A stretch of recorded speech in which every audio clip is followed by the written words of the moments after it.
I'm Michelle Lopez, 26 years old, and I thought I knew what family loyalty meant.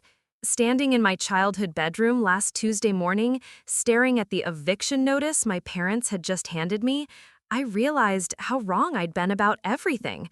The people who raised me had just given me 72 hours to pack up my life and disappear, but they had no idea what I was capable of when pushed to my breaking point. I'd love to know which corner of the globe you're watching from. And if this story speaks to you, make sure to subscribe. Tomorrow's video is one you absolutely can't miss. The house at 847 Maple Street in suburban Phoenix had been my world for over 2 decades. A modest 2-story colonial with faded blue siding and a front porch that sagged slightly on the left side, it wasn't much to look at from the outside. But inside those walls, I'd built something my parents never saw coming. While they assumed I was just their unemployed daughter living rent-free in the basement, I'd been quietly constructing an empire that would change all our lives forever. Growing up as an only child should have meant more attention, more love, more support. Instead, it meant bearing the full weight of my parents' expectations and disappointments without any siblings to share the burden. My father, Robert Lopez, worked as a shift supervisor at a local manufacturing plant, the kind of steady blue-collar job that paid the bills but never quite stretched to cover dreams. He was a quiet man who expressed love through providing rather than words, coming home exhausted every evening with grease under his fingernails and frustration in his eyes. My mother, Diana Lopez, managed the front desk at a dental office downtown. She'd taken the job when I started elementary school, planning to work just until we got ahead financially. 20 years later, she was still answering phones and scheduling appointments, watching younger women get promoted around her while she remained stuck in the same position. The disappointment had calcified into bitterness over the years, and I became a convenient target for her resentment about her own unrealized ambitions. From middle school onward, every conversation in our house seemed to revolve around money. How much things cost, what we couldn't afford, why other families had more than us.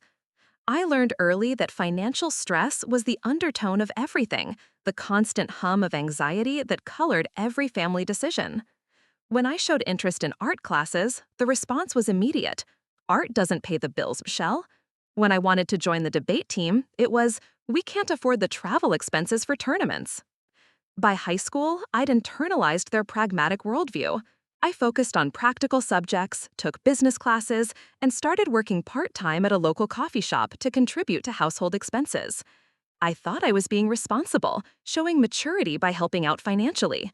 What I didn't understand was that my parents had begun to see my contributions not as helpful gestures from their daughter, but as proof that I should be contributing more. College was a constant negotiation. Community college was all we could afford, and even then, I worked 30 hours a week to cover tuition and books. I studied business administration because it seemed safe, practical, the kind of degree that led to steady employment. My parents approved of this choice, but their approval always came with conditions and expectations that felt impossible to meet.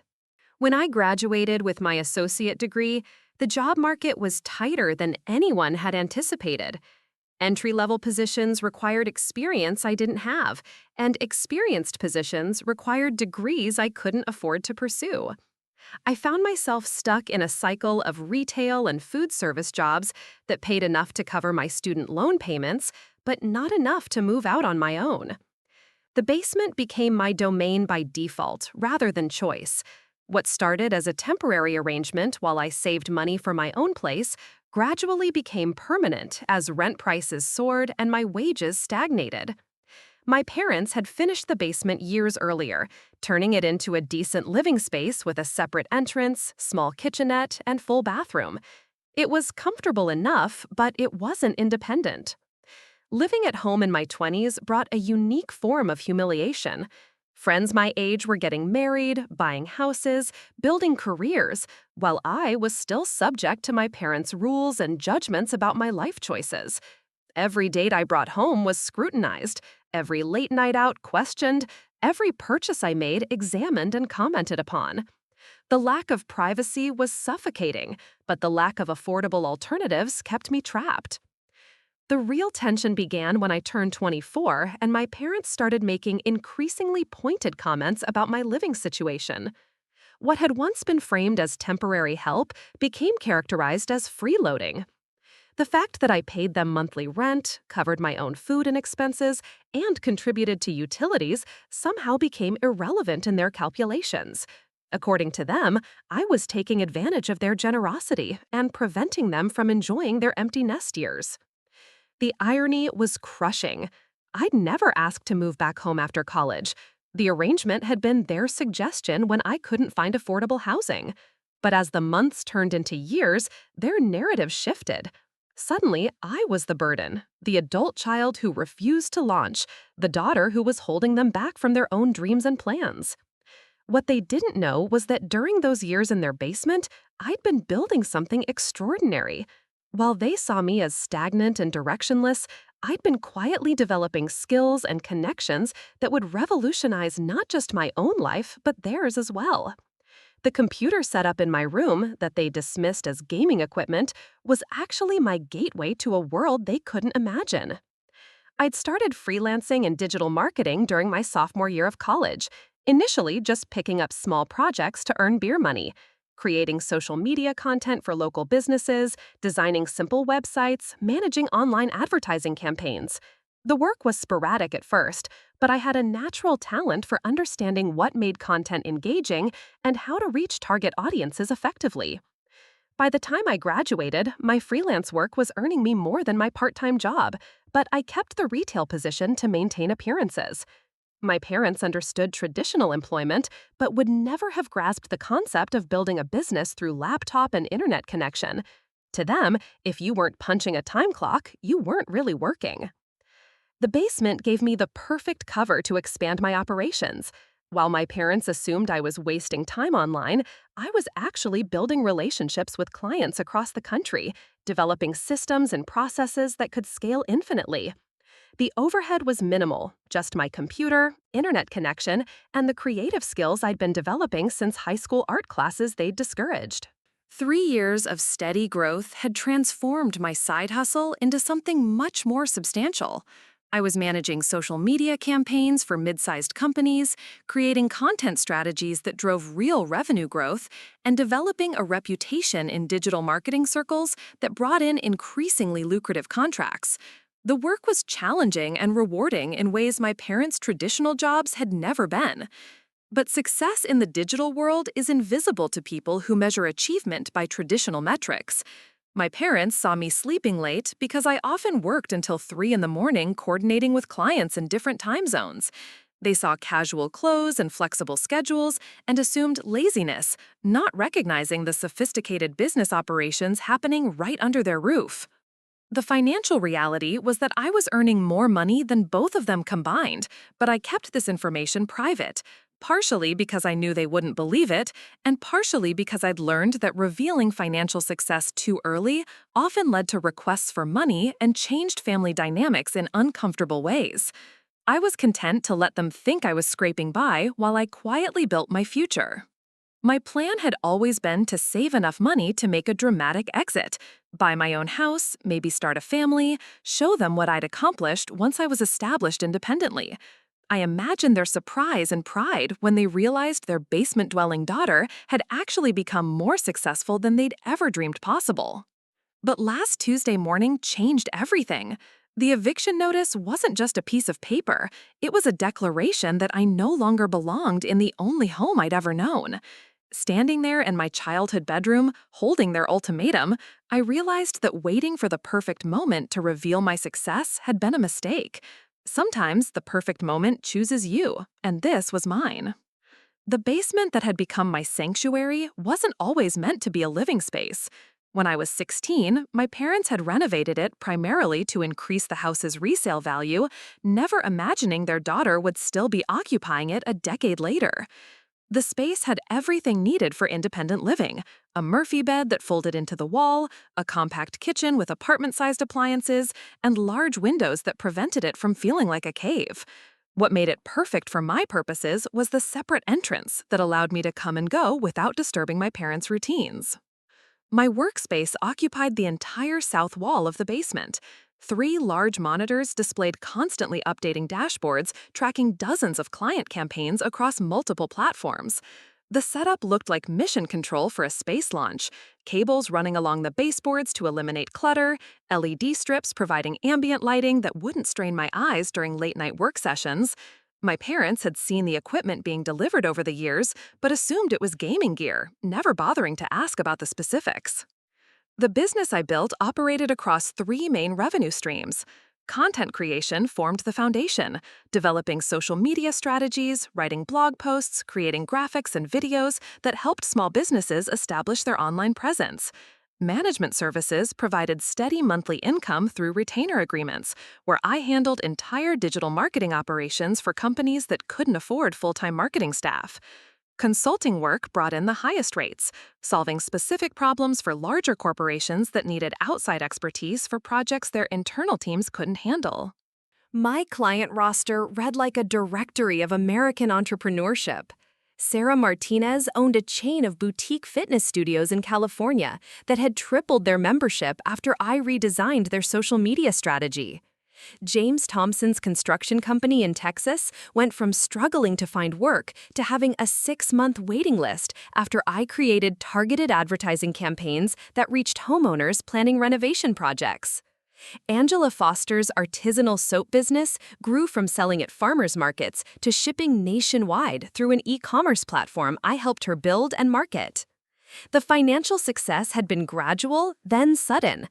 Year 1 brought in $18,000, enough to cover my personal expenses and student loan payments. Year 2 jumped to $45,000 as I refined my processes and started charging premium rates for specialized services. Year 3 crossed 6 figures when I landed several enterprise clients who needed comprehensive digital overhauls for their outdated marketing approaches. But the real breakthrough came 6 months ago when I secured a contract with Morrison Industries, a mid-sized manufacturing company looking to modernize their customer acquisition strategies. The project involved rebuilding their entire online presence, from website design to automated email marketing systems to social media management across multiple platforms. The initial contract was worth $50,000, with monthly retainers adding another $8,000 per month for ongoing management. The Morrison project opened doors to similar opportunities with other traditional businesses that had finally recognized the need to embrace digital marketing. Word of mouth in business circles led to referrals that brought in increasingly sophisticated clients willing to pay premium rates for results. A lot of love and effort went into bringing this story to life. If you're enjoying it, we'd be so grateful if you'd subscribe to our channel. Now, back to where we left off. My monthly income had stabilized at around $15,000, with individual projects adding substantial bonuses on top of regular retainer agreements. Financial success meant more than just money, it meant options. I'd been secretly house hunting for months, looking at properties that would serve as both residence and business headquarters. The plan was to find something with enough space for a proper office, maybe even room to hire employees as the business continued growing. I'd already been pre-approved for a mortgage that would have seemed impossible just 2 years earlier. My parents remained completely unaware of these developments. They saw me working on my computer and assumed I was wasting time on social media or playing games. When packages arrived with new equipment or business supplies, I told them I was doing freelance work to cover my expenses. The partial truth satisfied their curiosity without revealing the full scope of what I'd accomplished. The secrecy wasn't born from shame about my success, but from hard-learned lessons about family dynamics and money. I'd watched friends whose financial achievements created tension and resentment within their families.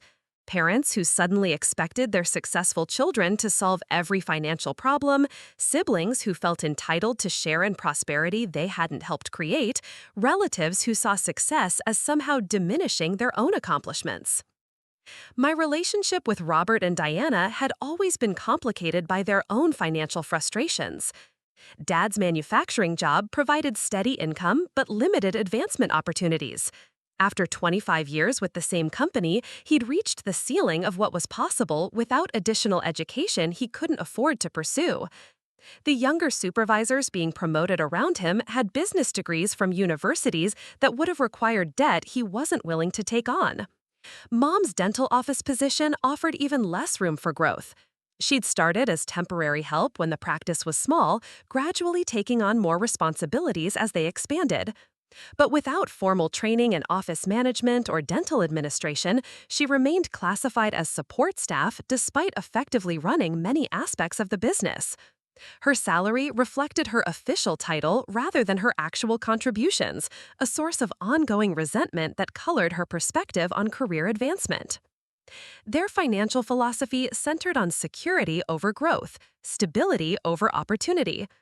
They'd spent my entire childhood emphasizing the importance of steady employment, regular paychecks, and predictable benefits. The idea of building a business from scratch, especially one based on skills they didn't understand, fell completely outside their framework for legitimate career paths. This generational divide extended beyond career choices to fundamental attitudes about money and risk. They viewed my freelance work as unstable and unreliable, not recognizing that I'd actually created more financial security than either of their traditional jobs provided. Their positions could be eliminated through downsizing or company closures, while my business model was diversified across multiple clients and revenue streams that would be nearly impossible to lose simultaneously. The irony was that my digital marketing expertise could have dramatically improved their own financial situations. Dad's manufacturing company had outdated processes for finding new customers and retaining existing ones. Simple improvements to their website and social media presence could have increased sales and potentially led to his promotion to a management position with better compensation. Mom's dental office was even more behind the times, still relying on Yellow Pages advertisements and word-of-mouth referrals, while their competitors used sophisticated online marketing to attract new patients. I could have tripled their patient base within 6 months using strategies I implemented routinely for other healthcare practices. But offering help would have required revealing the extent of my expertise and success, conversations I wasn't ready to have. The basement arrangement worked perfectly for building my business while maintaining family harmony. I had complete privacy for client calls and video conferences, unlimited internet access for uploading large files and managing multiple accounts, and the flexibility to work whatever hours different time zones required. The setup also provided built-in motivation. Every month I spent in my childhood bedroom was another month I couldn't fully embrace the lifestyle my income could support. I'd been quietly shopping for office spaces in trendy neighborhoods where other young entrepreneurs gathered. Imagine the day I could invite clients to visit a professional headquarters instead of conducting all meetings through video calls from my parents' basement. 6 months ago, I'd started setting specific targets for making the transition. The goal was to have 12 months of expenses saved, 3 major clients under long-term contracts, and a clear business plan for scaling operations before announcing my departure. The timeline would have put my move-out date sometime next spring, giving me adequate preparation time and ensuring financial stability before taking the leap. But Tuesday morning's eviction notice had accelerated everything. The 3-day deadline meant there was no time for gradual revelation or careful explanation of my circumstances. My parents had forced a confrontation that would expose everything I'd been building in secret, whether I was ready or not. Standing in that basement office, surrounded by the evidence of success they'd never bothered to understand, I realized their ultimatum had actually freed me from my own hesitation. I'd been waiting for the perfect moment to reveal my achievements, but perfect moments rarely arrive on their own schedule. Sometimes they have to be created through decisive action that changes everything in an instant. The shift in my parents' attitude toward my living situation had been building for months, but I'd been too focused on client work to recognize the warning signs. What started as occasional comments about my future plans gradually evolved into pointed criticisms about my lifestyle choices. The transformation was so subtle that I missed the pattern until it reached a breaking point. It began during Thanksgiving dinner when my cousin Jessica announced her engagement to a software engineer from Seattle. As the family celebrated around the dining room table upstairs, congratulating Jessica on her upcoming wedding and discussing her fiancé's promising career, I felt the weight of unspoken comparisons settling over the conversation. When someone asked about my own relationship status, the silence that followed felt loaded with judgment and disappointment. Later that evening, Mom cornered me in the kitchen while I was loading the dishwasher. "Jessica's really got her life together," she said, scrubbing a serving dish with unnecessary force. 24 years old and already engaged to someone with a real career. Makes you think about what you're doing with your own life, doesn't it? The comment stung because it revealed how little she understood about my actual circumstances. While Jessica was celebrating finding someone to support her through an elementary school teaching position that barely covered her student loans, I was earning more in a month than she made in a semester. But explaining this would have required conversations I wasn't prepared to have. Christmas brought escalated pressure disguised as holiday concern. Extended family members asked about my plans for the future, whether I was dating anyone seriously, when I might be moving out on my own. My parents didn't defend my current situation or mention any positive aspects of my life. Instead, they seemed to join in the subtle criticism, expressing their own hopes that I'd figure things out in the coming year. The most painful moment came when my Uncle David, Dad's younger brother, who worked in construction management, offered to help me find real work through his company connections. "Michelle's smart," he said, looking at my parents rather than me. "She just needs to stop playing around with that computer stuff and get serious about her career." Dad nodded in agreement. "We've been telling her the same thing. All that time on the internet isn't going to pay the bills long term. She needs something stable, with benefits and a retirement plan." Sitting there listening to them discuss my future as if I were incapable of making my own decisions, I felt a rage building that I struggled to contain. The computer stuff they dismissed so casually was generating more income than everyone at that table combined. The stability they wanted me to pursue through traditional employment was far less secure than the diversified business I'd built through my own efforts. But revealing the truth would have required producing tax returns, bank statements, client contracts, evidence that seemed too personal to share just to win an argument. I chose silence instead, letting them maintain their misconceptions while privately planning my eventual vindication. January brought a new level of urgency to their concerns. Mom started leaving job postings on my desk, administrative positions at local businesses, entry-level roles at corporate offices, anything that offered traditional employment with regular hours. When I didn't immediately apply, she began scheduling career counseling conversations that felt more like interventions. "You can't live in our basement forever," she said during one particularly direct discussion. "You're 26 years old, Michelle. Your father and I want to enjoy our house without feeling like we're running a boarding house for adults who should be independent by now." The boarding house comment was especially hurtful because I'd been paying them $600 monthly in rent, plus contributing to utilities and maintaining my own space without creating any additional work for them. Dad's approach was less direct, but equally concerning. He started making comments about retirement planning, mentioning how much money they could save if they downsized to a smaller place without a basement apartment. "Your mother and I have been thinking about getting one of those nice condominiums over by the golf course," he said one evening. "Simpler living, less maintenance, more time to enjoy ourselves." The implication was clear. Their retirement plans didn't include accommodating their adult daughter indefinitely. They were ready to move forward with their lives, and my presence was becoming an obstacle to their happiness. February brought the most direct confrontation yet. I'd been working late on a major campaign launch for a client in Los Angeles, coordinating with their team through video calls that ran past midnight due to the time zone difference. The project required multiple revisions to advertising creative, real-time monitoring of social media engagement, and constant communication to ensure everything launched smoothly. Around 2 in the morning, Dad knocked on my door wearing his bathrobe and an expression of barely contained frustration. "Michelle, what's going on down here? I can hear you talking and typing at all hours. Some of us have real jobs that require getting up early." I tried to explain that I was working with clients in different time zones, managing marketing campaigns that couldn't wait until regular business hours. But he dismissed this as excuse-making, evidence that my hobby was disrupting the household and interfering with more important responsibilities. "This is exactly what we're talking about," he said. "Normal people work normal hours at normal jobs. This staying up all night playing on your computer has got to stop. You're 26 years old, and it's time to grow up." The conversation ended with him issuing an ultimatum: find regular employment within 60 days or find somewhere else to live.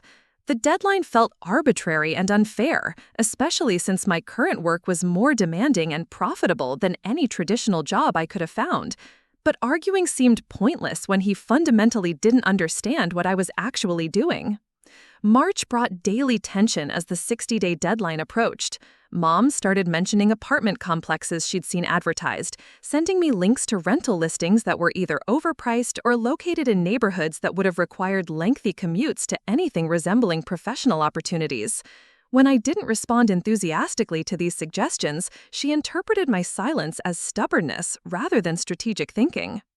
The most frustrating aspect was watching them plan their post-Michelle lives with obvious excitement. They researched retirement communities, discussed vacation plans that assumed complete freedom from parental responsibilities, and made comments about finally having privacy in their own home. Their eagerness to be rid of me was both hurtful and motivating. April brought the crisis that changed everything. Dad's manufacturing company announced layoffs that would eliminate nearly a third of their workforce, including several supervisors with more seniority than he had. The news sent shockwaves through our household as my parents realized his job security wasn't as solid as they'd assumed. Simultaneously, Mom's dental office reduced her hours due to declining patient numbers and increased competition from newer practices with better marketing. Her paycheck shrank by nearly 30%, forcing them to reconsider expenses they'd taken for granted. The financial pressure should have made them more understanding of alternative career paths, but instead it intensified their criticism of my choices. They saw my flexible schedule and unconventional work style as evidence of instability, not recognizing that my business model was actually more recession-proof than their traditional employment. The final straw came when they announced plans to convert the basement into a rental unit for additional income. "We can get $1,200 a month for a space like this," Mom explained. "That would really help with the mortgage and give us some breathing room financially." The amount was exactly double what I'd been paying them, revealing that they saw me as a financial burden rather than a contributing household member. They were ready to replace me with strangers who would pay market rate for the same space, treating me like a discount tenant they were eager to upgrade. Standing in my basement office that Tuesday morning, reading their formal eviction notice, I realized the 60-day ultimatum had been extended to 72 hours. The letter was typed on official letterhead from a legal services company, citing tenant law requirements and specifying that failure to vacate by Friday would result in formal eviction proceedings. They'd consulted lawyers, they'd researched tenant rights, they'd planned this confrontation with the same thoroughness they criticized me for lacking in my own life decisions. The irony was stunning. They'd accused me of being irresponsible and immature, while secretly plotting to force me out of their house with less than a week's notice. But what they didn't understand was that their ultimatum had finally freed me to show them exactly how responsible and mature I'd become. The basement they wanted to rent to strangers was about to become available, but not in the way they'd planned. The morning they handed me the eviction notice, I was finishing a video call with potential investors interested in funding my expansion into influencer marketing services. 3 venture capitalists from Chicago had been impressed enough with my portfolio to schedule a follow-up meeting, discussing terms for a partnership that could transform my one-person operation into a full-scale agency. The irony of receiving an eviction notice while simultaneously fielding offers to invest in my business was almost laughable. I climbed the stairs from the basement to find both parents waiting in the kitchen, positioned like they'd rehearsed this moment. Mom sat at the breakfast table with a manila folder open in front of her, legal documents arranged in neat rows. Dad stood by the coffee maker, his work clothes already on despite having the day off, as if formal attire would lend gravity to their announcement. "Michelle, we need to talk," Mom said, her voice carrying the artificial calm of someone who'd practiced this conversation. "Your father and I have made a decision about your living situation here." The folder contained multiple copies of the eviction notice, backup documentation about tenant rights, and what appeared to be research printouts about legal procedures for removing adult children from family homes. They'd consulted not just lawyers, but also online forums, legal advice websites, and probably several friends who'd faced similar situations with their own grown children. "We've given you more than enough time to get your life together," Dad added, his tone suggesting this was a reasonable conclusion rather than an ultimatum. 72 hours should be plenty of time to pack your things and find temporary accommodations while you figure out a permanent solution. I read through the notice carefully, noting the official letterhead and formal language that transformed their parental disappointment into legal action. They'd spent money on attorney consultation to draft documents for evicting their own daughter, money they claimed not to have when discussing their financial struggles. "This seems pretty official," I said, setting the papers down calmly. "You must have put considerable thought and expense into this approach." Mom's defensive posture revealed her discomfort with the formality, but she pressed forward with what was clearly a prepared script. "We've tried talking to you about taking responsibility for your future. This isn't what we wanted, but you've left us no choice. We can't enable your behavior anymore." The word enable struck me as particularly ironic. I'd been financially independent for over 2 years, paying them rent and covering my own expenses, while building a business they couldn't comprehend. If anyone was being enabled, it was them, benefiting from my rent payments while criticizing the work that made those payments possible. "I'm curious about something," I said, pulling out my phone. "What exactly do you think I do all day in that basement?" Dad's expression suggested he'd rather not engage with what he considered a distraction from their main point. "You spend time on your computer, doing whatever it is you do. The point is, it's not a real career, and it's time you found one." I opened my banking app and turned the screen toward them, displaying the current balance in my primary business account.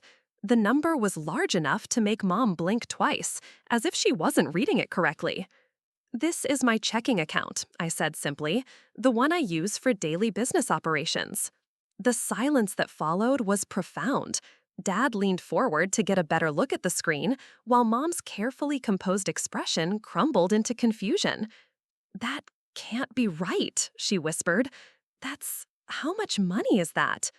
$87,432, I replied, "and that's just the operating account. Would you like to see my savings?" Before they could respond, I opened a second app showing my investment portfolio. The total value had crossed $200,000 the previous week, growing steadily through a combination of aggressive saving and smart market investments guided by the financial literacy I developed managing business cash flow. Dad's face went through several distinct expressions: confusion, disbelief, and finally something approaching anger. "Where did this money come from? What aren't you telling us?" "It came from that computer stuff you think isn't a real job," I said, screenshots appearing as I scrolled through recent client payments. "Morrison Industries paid me $50,000 last month for a marketing overhaul. Coastal Fitness sends me $8,000 monthly for social media management. Desert Home Builders just signed a 6-month contract worth $36,000. Mom reached for my phone with trembling hands, studying the payment notifications that had been arriving regularly for months. Each deposit represented work she'd dismissed as time-wasting, projects completed during hours she'd criticized as irresponsible. "You've been making this much money and didn't tell us?" The hurt in her voice was genuine, but it was accompanied by something else: the realization that they'd fundamentally misunderstood their daughter's circumstances. "I didn't tell you because I knew exactly how you'd react," I replied. "You'd immediately start calculating how much I should be contributing to household expenses, how much I could help with your financial problems, how much you deserved for raising me." Dad's expression confirmed I'd read the situation correctly. Even now, learning about my success, his first instinct was to consider how it could benefit him. "Well, if you're making that kind of money, you could certainly afford to help your parents out. We've been struggling while you—" "While I what?" I interrupted. "While I built a business that's now worth more than both your annual salaries combined? While I created financial security that neither of your jobs can provide? While I developed skills that could solve your financial problems if you'd bothered to ask instead of criticizing? The conversation was spiraling beyond their prepared talking points. They'd planned to deliver an ultimatum to their unsuccessful daughter, not negotiate with someone who'd achieved more financial success than they'd managed in decades of traditional employment. That doesn't change anything, Mom said, but her conviction was wavering. You still need to move out and build your own life. You can't live in our basement forever, regardless of how much money you're making. You're absolutely right, I agreed, which seemed to surprise them. I can't live in your basement forever. In fact, I was already planning to move out. I've been pre-approved for a mortgage to buy my own house. I pulled up the real estate app on my phone, showing them the properties I'd been researching. 3-bedroom houses in upscale neighborhoods, modern condominiums downtown, even a few commercial properties that could serve as combined residence and office space. I was waiting until I had everything finalized before making an announcement, I continued. But since you've decided on a 72-hour timeline, let's accelerate the process. Dad was studying the property listings with growing comprehension. The houses I was considering cost more than they'd paid for their own home 30 years ago. The monthly payments would exceed their entire household budget. Michelle, we had no idea, Mom began, but I held up my hand to stop her. The problem isn't that you had no idea, I said. The problem is that you never bothered to find out. You made assumptions about my life, my work, my future, without asking a single meaningful question about what I was actually doing. I walked to the kitchen counter and pulled out a folder I'd prepared months earlier, comprehensive business documentation I'd planned to share when I announced my departure. Financial statements, client contracts, growth projections, everything they would have seen if they'd shown any genuine interest in my work. Here's my business plan for the next 3 years, I said, spreading documents across the table. Revenue projections, expansion strategies, employee hiring timeline. This is what I've been building while you thought I was wasting time. Mom picked up a client testimonial letter from the Morrison Industries CEO, praising my work and recommending my services to other companies in their network. The letter was printed on corporate letterhead, signed by someone whose annual salary probably exceeded their lifetime earnings. I don't understand, Dad said quietly. If you're this successful, why didn't you tell us? Why let us worry about your future? Because every time I tried to explain what I was doing, you dismissed it as not being a real job, I replied. Because you made it clear that unless I was punching a time clock for someone else's company, my work didn't count. Because you were more interested in fitting me into your definition of success than understanding what I was actually achieving. The eviction notice lay forgotten on the table as they grappled with the revelation that their perceived failure of a daughter had actually surpassed their own accomplishments. The power dynamic in the room had shifted completely, and they were struggling to recalibrate their understanding of the situation. So, what happens now? Mom asked, her voice small and uncertain. I picked up the eviction notice and folded it carefully. Now you get exactly what you asked for. I'll be out by Friday, just like you demanded. The basement will be available for your rental income plan. But the satisfaction I'd expected to feel at their shocked recognition was overshadowed by something else entirely. They'd spent months planning to force me out, researching legal procedures and consulting attorneys, while I'd been building something that could have made all their financial worries disappear. Wait, Dad said, panic creeping into his voice as he realized the implications. Maybe we were hasty. We could discuss this, work something out. The time for discussion was before you handed me legal eviction papers, I replied. You made your decision. Now I'm making mine. 3 months after moving into my Desert Ridge home, the transformation was complete in ways I hadn't anticipated. The converted garage had become a state-of-the-art office space with custom built-ins, professional lighting, and a conference area where I could meet clients face-to-face instead of conducting all business through video calls. But the real change was psychological, the confidence that comes from owning your own space and building something entirely on your own terms. The house itself exceeded every expectation I'd harbored during those years of planning in secret. Hardwood floors throughout the main level, granite countertops, and a kitchen designed for someone who actually enjoyed cooking, a master suite with enough space for a sitting area where I could read client proposals in natural light. The backyard featured a pool and outdoor kitchen that I'd already used twice for client entertainment events, something impossible when my office was in my parents' basement. My business had evolved rapidly once freed from the constraints of operating in secret. With proper office space and the freedom to work whatever hours different time zones required, I'd been able to take on larger projects and more demanding clients.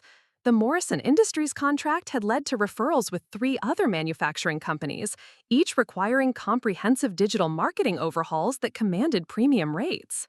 More importantly, I'd finally hired my first employee. Marcus Rivera, a recent graduate from Arizona State's marketing program, started as a part-time content creator, but quickly proved capable of handling client communications and project coordination. Having someone else to manage routine tasks freed up my time for strategic planning and business development activities that had been impossible when I was handling every aspect of operations myself. You know what's interesting? Marcus said during one of our weekly planning meetings. Most of my professors said it takes 5 to 7 years to build a sustainable consulting practice. You did it in 3, and you're already scaling faster than agencies that have been around for decades. His observation highlighted something I'd been too close to the situation to recognize fully. What I'd built wasn't just a successful freelance career. It was a legitimate agency with systems and processes that could scale indefinitely. The revenue projections I'd shared with the venture capitalists in Chicago were looking conservative rather than optimistic. Financial independence had opened doors beyond business growth. I'd started dating seriously for the first time since college, meeting people through professional networking events and social activities that had been impossible when I was hiding my success from family members. Dr. Kevin Walsh, an emergency room physician I'd met at a charity fundraiser, appreciated my entrepreneurial drive in ways that men my own age had struggled to understand. Most people our age are still figuring out their careers, he said during dinner at a restaurant that would have strained my budget just a year earlier. You've built something substantial while they're still complaining about student loans and entry-level salaries. The relationship felt different from anything I'd experienced before, partly because I was approaching it from a position of strength rather than the defensive uncertainty that had characterized my earlier dating attempts. When someone is secure in their own accomplishments, relationships become about compatibility and mutual respect rather than seeking validation or financial security. Meanwhile, the situation at 847 Maple Street had developed exactly as I'd predicted, though with complications my parents hadn't anticipated. The property management company had listed the basement apartment at $900 monthly, but finding qualified tenants proved more challenging than expected. The first applicant failed the background check due to poor credit history. The second applicant's employment verification revealed income insufficient to meet the 3 times rent requirement most landlords demanded. After 6 weeks of showings and applications, they finally found a tenant, a graduate student named Brad Morrison, who needed affordable housing near the university. He seemed responsible and quiet, exactly the type of tenant property managers recommend for small spaces. The lease was signed with visible relief on my parents' part, as carrying the mortgage and utilities without rental income had strained their budget more than anticipated. The relief was short-lived. Brad turned out to be one of those tenants who interpreted quiet enjoyment as permission to host study groups that ran until 3 in the morning, play music at volumes that vibrated through the house's floor joists, and treat maintenance requests as urgent demands requiring immediate attention. Within a month, my parents were dealing with noise complaints from neighbors and repair bills for damages that exceeded normal wear and tear. The situation deteriorated further when Brad's financial aid was delayed, leaving him unable to pay October's rent on time. Property management company policy required formal eviction proceedings after 10 days of non-payment, but the legal process would take months and cost thousands in attorney fees and lost rental income. My parents found themselves in exactly the position they'd put me in, dealing with an unwanted occupant they couldn't easily remove. I never realized how complicated being a landlord could be, Dad admitted during our first conversation since I'd moved out. He'd called ostensibly to check on my well-being, but the underlying agenda was clearly to discuss their rental property struggles.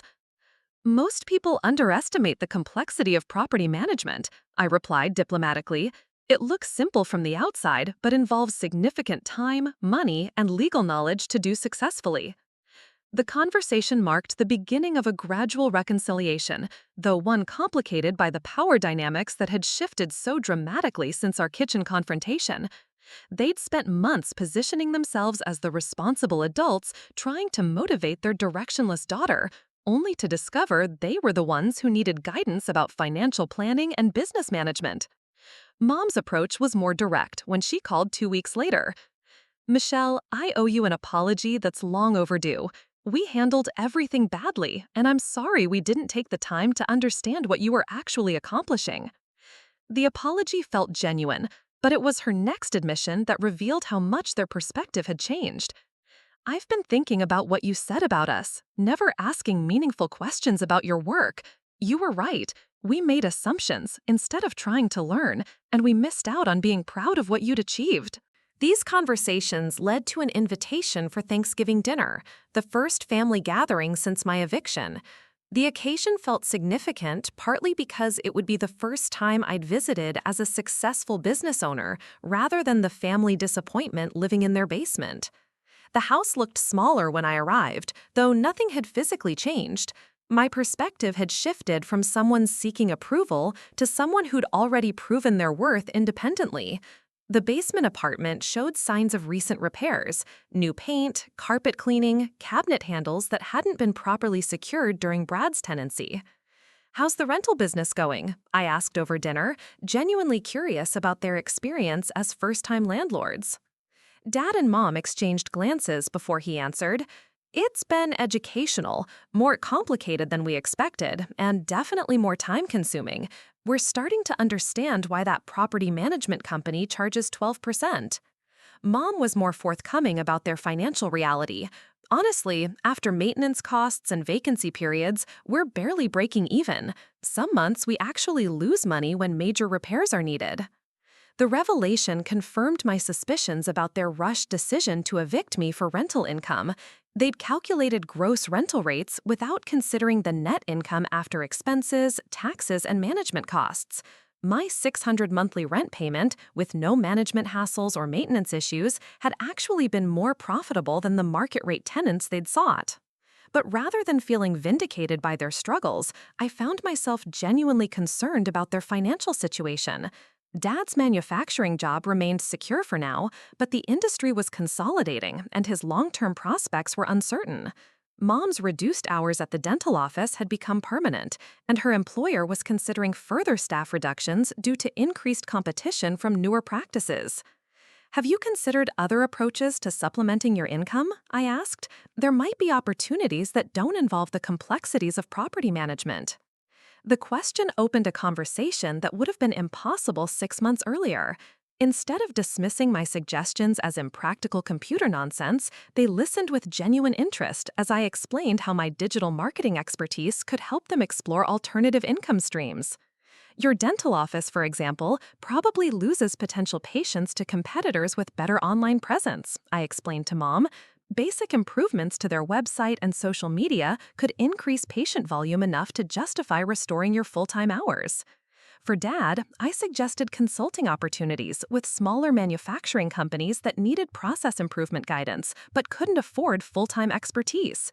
His decades of experience solving production problems had value in the marketplace, if properly positioned and marketed. The evening ended with something that had never happened during my years living in their basement. They asked detailed questions about my business and expressed genuine admiration for what I'd accomplished. The transformation was remarkable, but it had taken my physical absence and demonstrated success for them to see me as someone worth listening to rather than someone who needed their guidance. Christmas brought an even more significant development. They announced plans to sell the house and downsize to a condominium, partly to reduce maintenance responsibilities and partly to access the equity they'd built over 30 years of mortgage payments. "We've been thinking about what you said regarding financial planning," Mom explained. "At our age, it makes more sense to invest in assets that generate income rather than expenses that drain our savings." The decision represented a fundamental shift in their thinking, from trying to extract income from their existing property to making strategic choices about their financial future. It was the kind of long-term planning I'd been implementing for years, finally applied to their own circumstances. Standing in my own kitchen on New Year's Eve, reflecting on 12 months that had transformed every aspect of my life, I realized the eviction notice had been the catalyst for changes that benefited everyone involved. My parents had been forced to confront their own financial limitations and develop more realistic strategies for retirement security. I'd been freed from the constraints of operating in secret and hiding my success from the people who should have been celebrating it. The relationship we were building now was based on mutual respect rather than traditional parent-child dynamics. They acknowledged my expertise in areas where they needed guidance, while I appreciated their life experience and support in ways that hadn't been possible when we were locked in generational conflict about career choices and lifestyle decisions. 18 months have passed since that Tuesday morning when my parents handed me eviction papers in their kitchen, and the woman writing this story bears little resemblance to the one who climbed those basement stairs for the final time. The transformation wasn't just about moving into my own house or expanding my business. It was about fundamentally understanding my own worth and refusing to accept other people's limitations as my own reality. My agency now employs 5 full-time staff members and generates revenue that exceeds what I'd imagined possible during those secretive years of building in isolation. We've expanded beyond digital marketing into brand strategy, influencer partnerships, and comprehensive business development services. The Chicago investors who'd shown initial interest eventually funded our expansion, providing capital for a downtown office space that serves as headquarters for what's become one of Phoenix's fastest-growing marketing agencies. The success feels different when it's acknowledged and celebrated rather than hidden and dismissed. Client meetings happen in a conference room designed for professional presentations rather than video calls from a basement apartment. Industry awards sit on display shelves where colleagues and visitors can see them, instead of hidden in drawers to avoid family criticism. The validation I'd sought from my parents for so many years ultimately came from building something undeniable in the marketplace. But perhaps the most significant change has been in how I approach relationships, both professional and personal. The experience of having my worth questioned by the people who should have supported me unconditionally taught me to recognize similar dynamics before they become destructive. I've learned to identify when someone is projecting their own insecurities onto my choices, and I've developed the confidence to address these situations directly rather than internalizing doubt about my own judgment. My relationship with Kevin has deepened into something that would have been impossible when I was operating from a place of seeking approval rather than offering partnership. We're planning to move in together next spring, combining our resources to purchase a larger property that can accommodate both his medical practice and my expanding agency operations. The conversation about shared finances happened naturally between equals who each bring substantial assets and earning potential to the relationship. "You know what I admire most about your story," Kevin said recently as we reviewed architectural plans for our future home.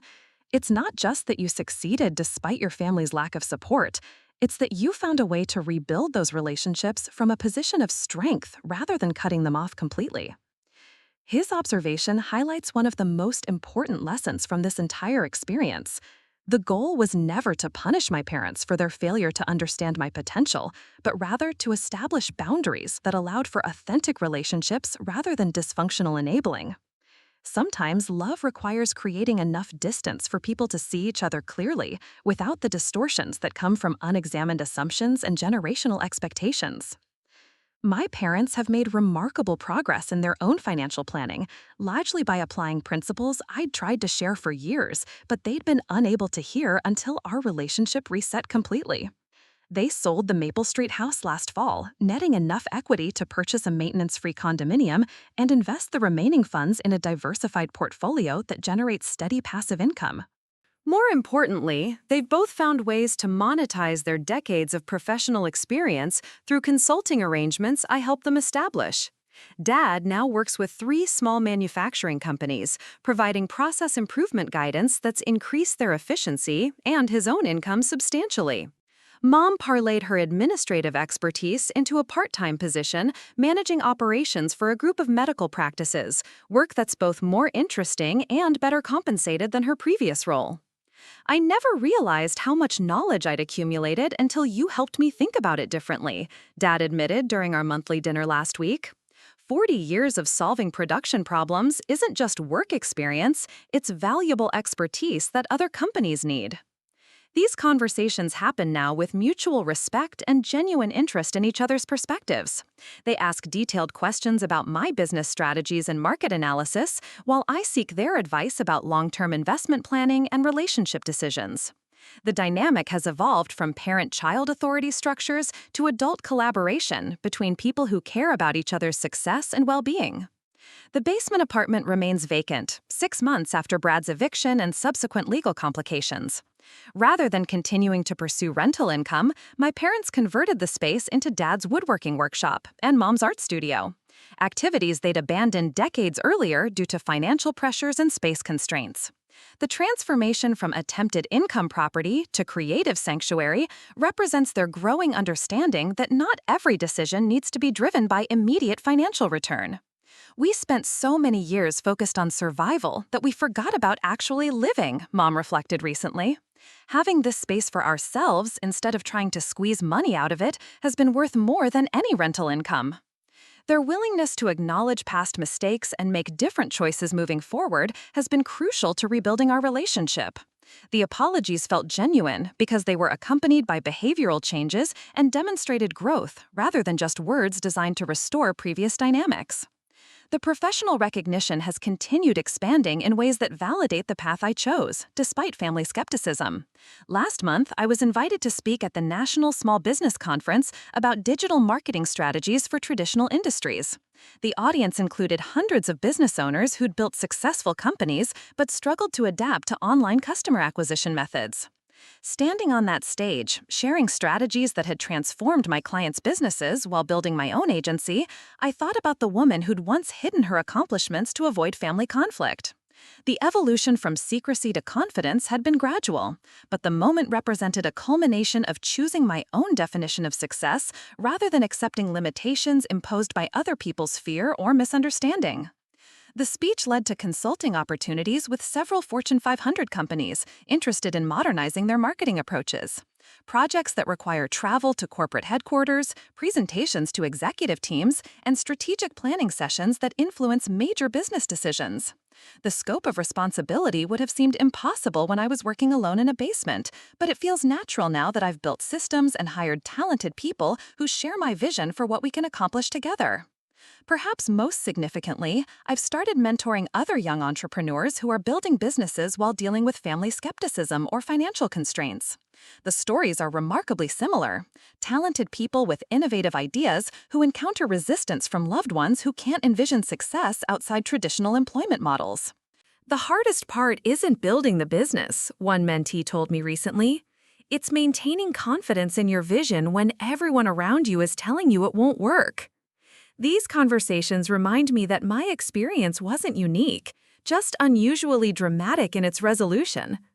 Countless people struggle with family dynamics that discourage risk-taking and entrepreneurship, particularly when those families have experienced financial insecurity that makes any non-traditional career path seem dangerous.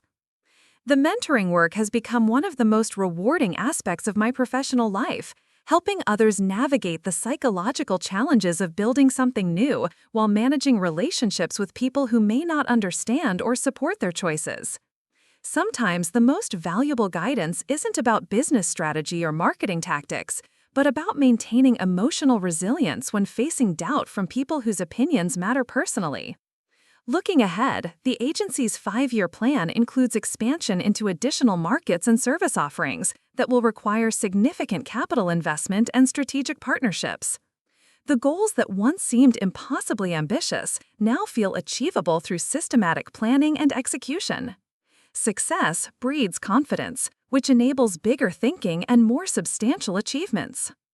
But the most important lesson from this entire experience has been understanding that self-worth must be internally generated rather than externally validated. Waiting for other people to recognize your value before you fully embrace it yourself is a recipe for delayed success and diminished confidence. The moment I stopped seeking approval and started demonstrating competence, everything changed, not just in business, but in every aspect of my life. The eviction notice that seemed like rejection and punishment ultimately became liberation and opportunity. Sometimes the worst thing that happens to you becomes the catalyst for the best thing that could have happened, but only if you're willing to use adversity as motivation rather than validation of your fears. Today, as I write this from my home office overlooking the mountains that surround Phoenix, I'm grateful for every difficult conversation, every moment of doubt, and every challenge that forced me to prove my worth to myself first and others second. The woman who received that eviction notice needed to learn she was capable of much more than anyone around her believed possible. Sometimes the most loving thing people can do is get out of your way so you can discover what you're really capable of achieving. The basement apartment may be empty now, but the empire I built there continues growing in ways that will benefit not just me, but everyone who believed in my potential, even when I struggled to believe in it myself. Looking for more? We've got 2 amazing stories ready for you right on screen. If this one touched you, these are absolutely worth your time. Click to watch them now. And hey, subscribe and hit that bell to never miss our latest uploads.